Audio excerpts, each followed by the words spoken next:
লিচু খাবে, তা পাকা একটা লিচু খোঁজার চেষ্টা চলছে। বাগানে তো ধরেন এখনো বোম্বাই লিচু পাকেনি। তবে এটা খাওয়ার মতন হয়েছে, হালকা পাতলা, এখান থেকে খাওয়া যায়। এই লিচুটা ছিল, এই যে দুটো দেখা যাচ্ছে, উপরের একটা ছিল। বিসমিল্লাহ। খুব গরম বাগানে, খুব।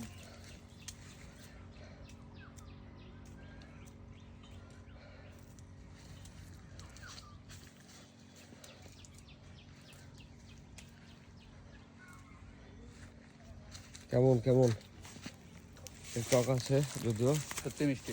মিষ্টি মিষ্টি।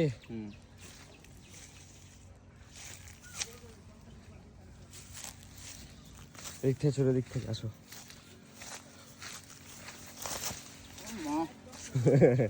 বাগানে বেড়ানে লিচুটা খাওয়ার মতো হয়ে গেছে। এটাও খাওয়া যাবে।